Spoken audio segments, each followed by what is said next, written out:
From a bar that had to shut down because the bar rescue team didn't obtain a proper permit before making changes, to another that received one of the show's most expensive rescues, only to lose its liquor license a month later, here are the bars that got worse after Jon Taffer's help. Starting with Rocky Point Cantina, which was a death metal bar sitting right next to Arizona State University.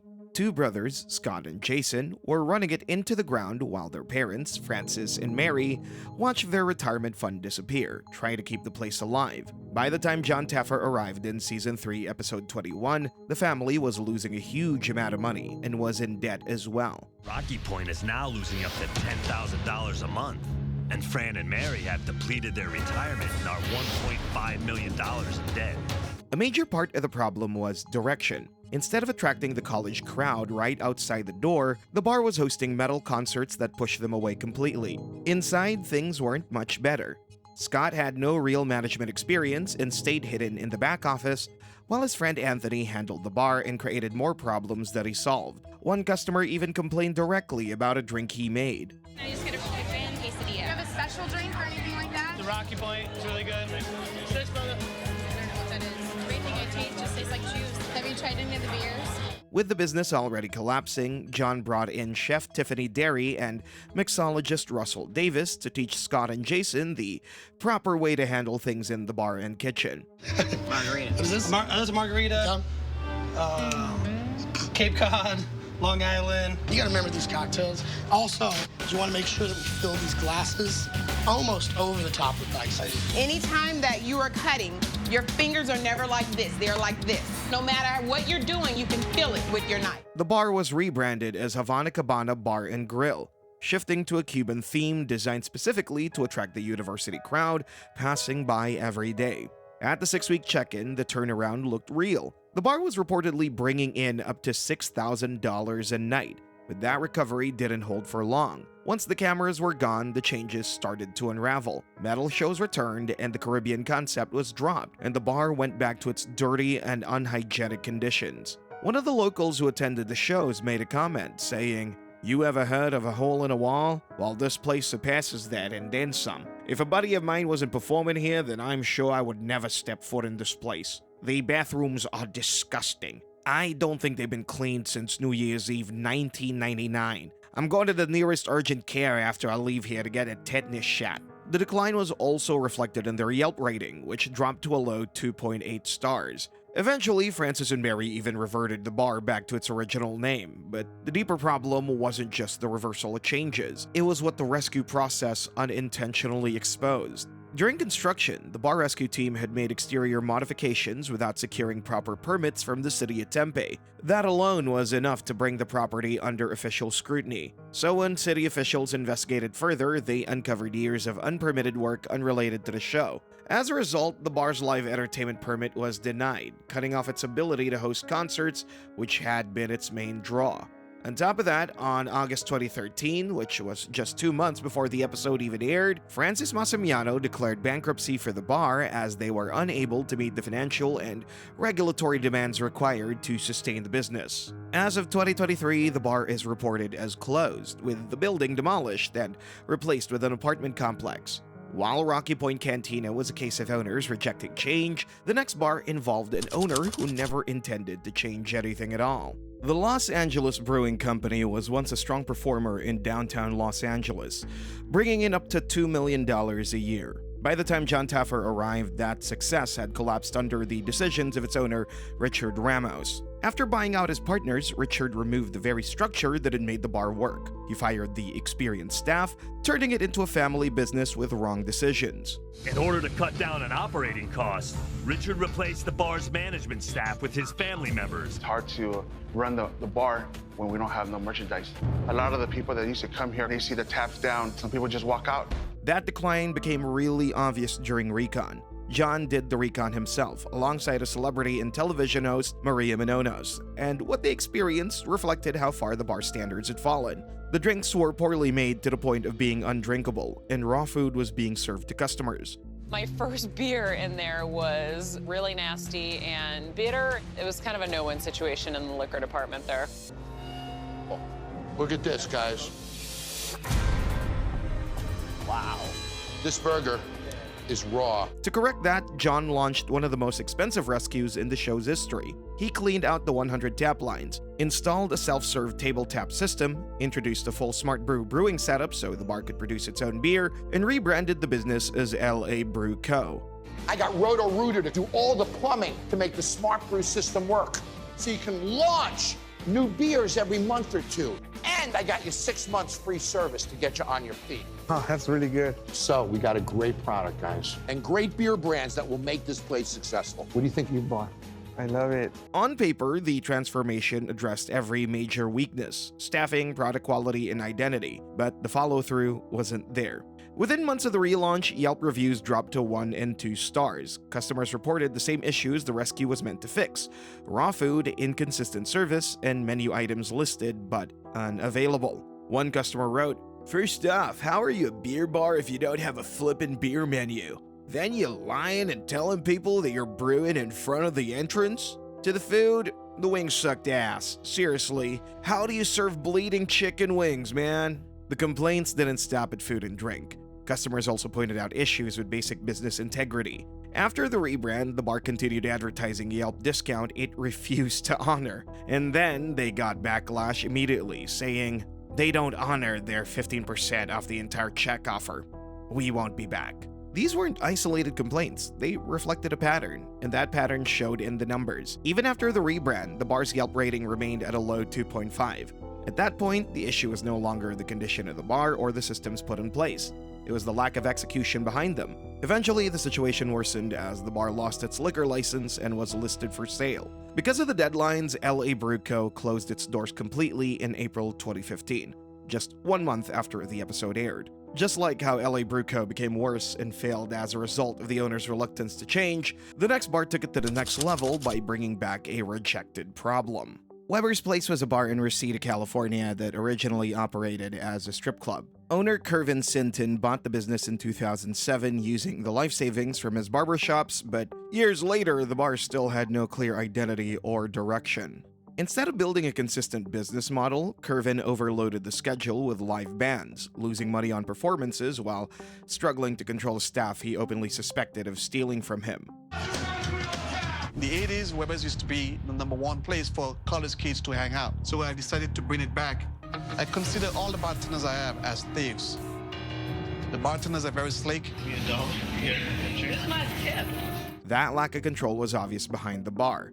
Mario, the head bartender, regularly handed out free shots and danced with the other bartenders instead of serving customers, while Kervin stood by and allowed it to continue. Look at these girls. Look at this guy. They're dancing more, not serving the customers. When Jon Taffer arrived, the rescue focused on giving the business structure it had already been missing. He canceled Mario on the spot after they exchanged words a few times. He needs to pipe it down. You're spending too much time watching a band and shaking around. Go to work instead. You want to show him, we'll give you a show. You need to pipe down. I think you're full of Just leave. Just leave, okay? I'm packing my up and shut the Pack your up. up. Police. One employee down. Let's see how many we're left with by tomorrow. The way I know it is I pour blue curacao in the bin, creating a blue dye. Now when that bin is clean and the blue is gone, I know my guests are safe. And then brought in mixologist Michael Tips and chef Keith Jones to retrain the staff and rebuild the concept around rum cocktails. Yeah, but they do one thing. They go, the same every time. When you first get that bottle and you flip it in your head, I want you to use the word bubble. I want you to say bubble really quick. Tyler seems nervous. He also seems like he's never bartended in his life. Better yet, he's never been in a bar. While Michael gauges the capabilities of the bar staff, Keith reviews Van's process in the kitchen. Tell me how you do your chicken wings. I put them in water. The ice crystals, they melt, but then they leave pockets, and then that old water rehydrates into that pocket. The physical layout was changed too. Jon removed the oversized red roof, cleared out the stage area to create more customer space, and installed CCTV cameras behind the bar to monitor theft. The bar was also renamed Weber's Bar and Grill. 1, 2, 3. I'm speechless. It's gorgeous. You ready to go inside? Yeah. All right, go ahead.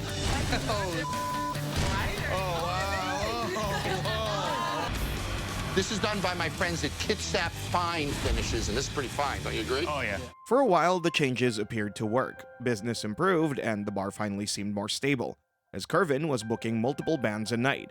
But that progress didn't last long. Not long after the rescue, Kervin rehired Mario, the same bartender Jon had identified as part of the problem from the very beginning. And the decline became visible in customer reviews. Yelp ratings were so average, with repeated complaints about slow service, rude staff, and an atmosphere that felt neglected. I've been here several times on Fridays for different rockabilly events. Service is slow, and the security guards are thugs. Quite rude. I will definitely think twice before I come back here again. And this place was way cooler about 10 years ago. Now, overpriced soul food, tacky decor, and poor service. Went in, sat down at a table, and watched other people get served. Waited another 15 minutes watching people around me eat. Those complaints were reflected in the Yelp rating, which sat at a low 2.2. Eventually, Weber's Rum Bar and Grill closed in July 2013 because of the bad reviews, just less than a year after the episode aired. A new bar with the name The Canby later took over the location in 2014, but that version of the business also shut down shortly afterwards. Kervin had everything he needed to turn things around, but he brought the problem back in through the front door himself. And over in New Orleans, the next bar started off much better, but still ended with the bar going to the mud. Brad Bohannon opened Turtle Bay in 2011, directly across the street from his former bar, Tropical Isle. Observing the way they handled their affairs, it was obvious that Turtle Bay had no real identity of its own, and because of that, most tourists walking down Bourbon Street simply passed right by it. When Jon Taffer sent in his recon team, things only got worse. Customers were served pre-packaged gumbo that had been reheated inside a plastic bag. Pretty obvious that was made out of a bag. You knew it. Wow. Jon confronted Brad directly, accusing him of copying his former partners across the street instead of creating something original for his own business. If I was opening this bar, there's one color that I would not make the drink, and what do you think it is? I'd guess green. Of course, because it's right across the street. I think it was different enough. This is a copy. Copies always underperform the original. That's why this drink is a piece of garbage. To fix that, the rescue gave the bar a completely new identity. Jon renamed it Spirits on Bourbon, inspired by the building's history as an old barber shop where the owner's life was allegedly ended by his mistress. He leaned fully into the haunted theme. A barber chair became one of the main features inside the bar, and introduced a new signature cocktail called the Resurrection, served in a flashing skull cup. Not run into each other. This place is wild. Let's go. Better than I could even imagine. We'll be able to pump drinks out as quickly as possible. That's what it's all about on Bourbon Street. You gave me a challenge to create the best cup, right? Right. Guys, say hello. At relaunch, the concept seemed to work. The bar filled with customers, the skull cups were selling fast, and for one night, it looked like Bourbon Street finally had a reason to walk through those doors. But once the excitement from the rescue faded, the deeper problems inside the business multiplied. Customers who visited after the episode aired expected the energy and experience they saw on television. Instead, many reviews described the bar as average at best. One Yelp reviewer wrote, "If you won't be nickeled and dimed and wait forever to get your food, then look no further." And another, "If you're going to Spirits on Bourbon to experience their signature drink, the Resurrection, save your money. The drink was basically flavorless with the weakest alcohol content I've experienced in a mixed drink in the French Quarter." And just like that, the momentum from the rescue never fully turned into a strong long-term reputation. Still, Spirits on Bourbon managed to survive for more than a decade after its episode aired. However, the run came to an end. Around December 2023, the bar closed after being sold to new owners. While Bourbon couldn't maintain simple instructions to keep the business, the next bar wallowed in huge confusion. Buffalo City Bar and Grill in St. Petersburg, Florida was built and run by Frank Sukanik. He had managed the bar proudly for years before going for a routine surgery, which he never came out of. His daughter Doreen was suddenly left in charge of a business she had no training to run. I was put in such a horrible position. I really have no official training in the bar business. And when one of the managers quit, she handed control to her equally inexperienced daughter. From there, the bar started falling apart fast. By the time Jon Taffer arrived, the business was already drowning in debt. Doreen is now over $100,000 in debt. Right now, this bar is losing at least $5,000 a month. Seeing how serious the situation was, Jon called it an emergency rescue, the first of its kind on the show. He brought in Chef Vic Vegas and mixologist Alex Good to help rebuild the business from scratch. The rescue itself was extensive. Jon retrained the staff, redesigned the interior into 3 separate concepts, including a club area, a parlor, and a pub, and rebranded the bar by adding BCBG to all the windows. At first, it looked like the changes were working. The relaunch night ran smoothly, customers responded well, and sales increased after filming ended. But that stability didn't last long. Just 1 month after the episode aired in August 2019, Doreen sold the business to her brother Frankie. That ownership transition only added more confusion to a bar that was already struggling to stay consistent. Yelp reviews after the rescue stalled at just 2.8 stars, with customers complaining about poor service and a completely different atmosphere from what the bar used to be. I don't know when this bar turned into a club, but as someone who's enjoyed coming here over the years when back home, I am incredibly disappointed. If a DJ and a smoke machine and a whiff of marijuana is your thing when walking in the door, this is your place. But if you're looking for a chill place like this once was, think again. And for some people, the frustration with the bar became even harsher. Not even Bar Rescue could save this turd.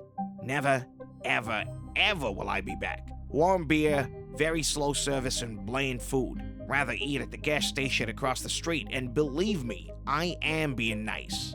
Despite the emergency rescue and the early boost in sales, the bar never found stable ground again. Buffalo City Bar and Grill eventually closed permanently in early 2023. Buffalo City's collapse came from confusion, inexperience, and a family business that lost its direction after tragedy struck. The next bar, however, was different.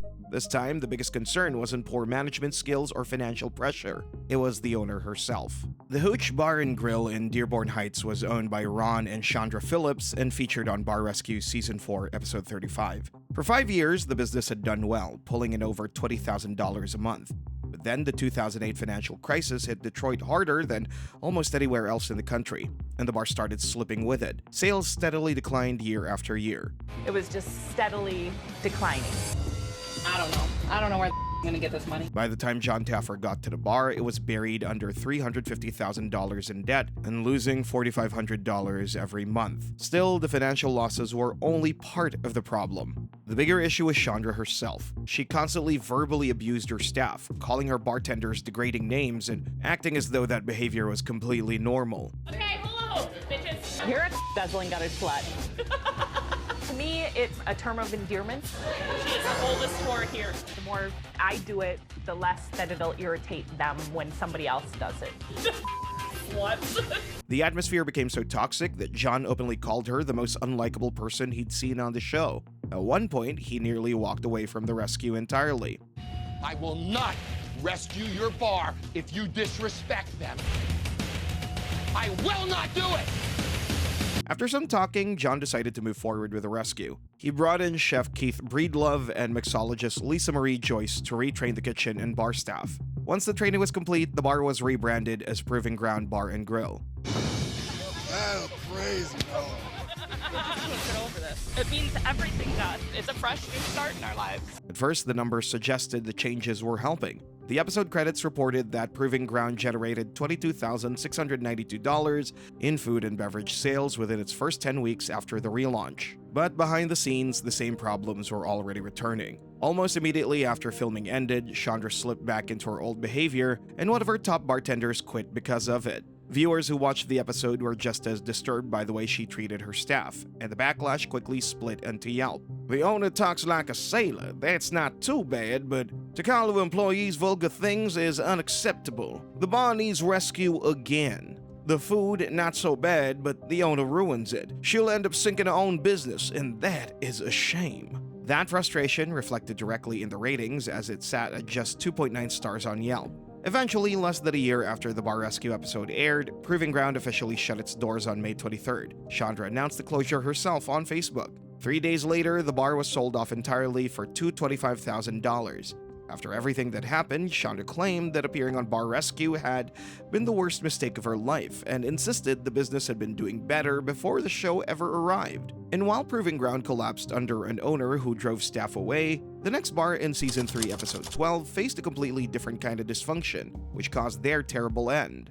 Cashmere was a martini nightclub in Raleigh, North Carolina that once pulled in $60,000 a month when it first opened. Owner Brandon had built a successful landscaping business before getting into nightlife, but once competition hit the strip, Cashmere's numbers started collapsing. By the time Jon Taffer arrived, Brandon was in huge debt and in danger of losing not just the nightclub, but his landscaping company as well. As the business hung by a thread, James, the manager hired to bring in customers at Energy, seemed more focused on pushing his DJ career rather than helping the bar survive. Oh, Jesus. Watch out, everybody. The shirt's about to come off. To rebuild the business, Jon brought in service expert Jesse Barnes, mixologist Joe Brook, and culinary expert Nick Liberato to retrain the staff and overhaul the club's standards. But while inspecting the bar, Jon's team uncovered something far more serious than poor management. The staff had been refilling premium liquor bottles with cheap alcohol and serving them as top-shelf drinks. I got a piece of tape on there. Why is there Scotch tape on this bottle? North Carolina is an alcohol control state. They put tax stickers on the bottles. This was a serious violation, and Jon didn't hold back on confronting the issue directly. All you're doing is embarrassing yourself more by the minute. Every bottle you guys dump down the drain. That's the deal. After things cooled down a bit, he retrained the employees and relaunched the business as Dual Ultra Nightclub, a new concept designed to compete more effectively with the nightlife around it. Oh, in there, yeah. Let's swap out. But I want to show you how I would make my martini for a guest. 2, 3. I'm running. The turnaround appeared promising for the first month after the rescue, as sales were reportedly up by 25%, and James had stepped back from daily operations. But once the cameras left, that momentum faded quickly. Yelp reviews after the episode hovered around just 2.7 stars, and even the small number of reviews painted a picture of a nightclub that never truly figured itself out. One frustrated customer wrote, "This place didn't learn a damn thing from Bar Rescue. I don't know how they stay in business. 0 stars. And now they have derelicts holding the door open for people and making women feel uncomfortable." Dual Ultra nightclubs struggled to stand out in Raleigh's crowded nightlife scene, and in May 2014, less than a year after the episode aired, the nightclub shut down completely. However, Milk Bar currently occupies the Dual Ultra nightclub's former location, and they're doing well, with a solid 3.5-star rating on Yelp. While Dual Ultra nightclub faded out quickly after the rescue, the next bar in Chicago surprisingly lasted far longer. Blue Frog 22 was one of Jon Taffer's earliest rescues, featured in Bar Rescue Season 1, Episode 6. It was owned by a mother and son team, Mimi and Jon. Mimi had poured her retirement savings into the business just 18 months before Jon arrived. But between the childish decor, weak leadership, and her constant outbursts, the bar had already sunk into $400,000 in debt. Jon walked in, immediately called out the toy-filled decor, and made it clear that the entire concept had to change. Mimi tried pushing back, but Jon refused to let her argue her way around the problem. This place is not a collection of mistakes. It's a collection of bad decisions. If you don't like the games, you don't like our child atmosphere, I'm losing it. It's frustrating. To rebuild the bar, Jon brought in chef Josh Capone and beer expert Jason Baldacci.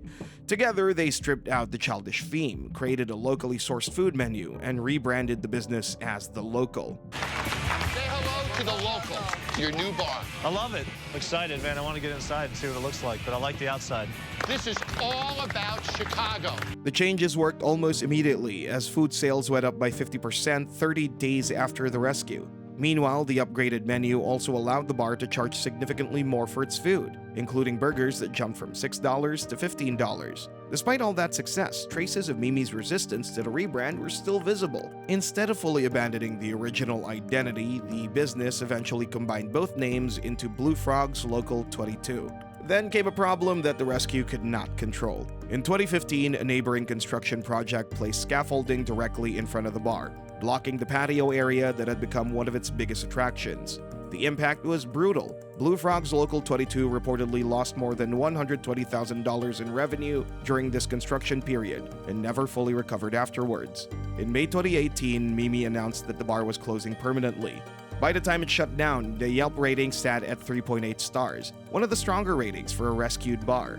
Blue Frog 22 witnessed a rescue that worked, but unfortunately, outside problems hit harder than the initial condition of the bar. However, the next bar collapsed before anyone even had time to find out whether the rescue could last. Dale 1891 sat on Dale Mabry Highway and was named after a historical figure. The bar was owned by cinema businessmen Howard Edelman and Gonan Miniskin.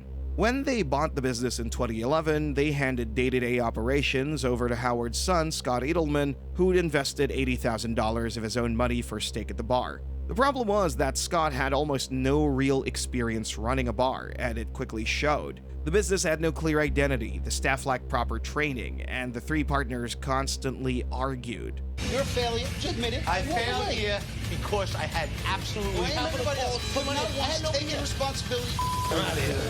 By the time Jon Taffer arrived, Dale 1891 was losing $5,000 a month and owed $50,000 in unpaid back taxes.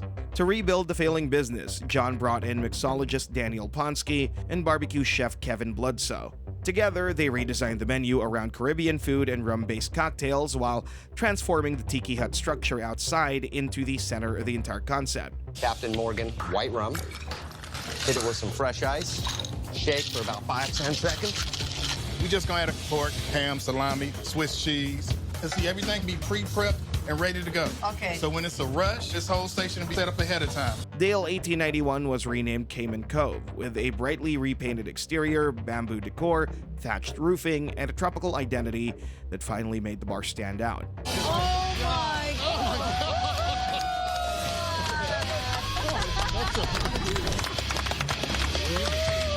But first, the rescue appeared to work. 6 weeks after filming, sales had increased by 20%, and the bar was finally paying its rent without financial support from the family's cinema business. But over time, customer reviews painted a very different picture. Guests complained about rude service, long waits, weak drinks, and a bar that often felt completely empty despite the expensive makeover. We went after the beach. No one was there, and it took forever to get our food. I had to send back my stuffed potato because it was cold in the middle.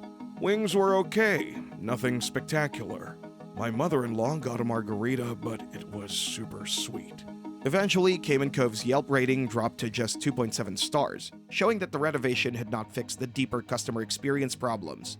In June 2019, the owners officially shut the bar down for good. According to the family, they wanted to step away from the long hours and focus more on their growing personal lives.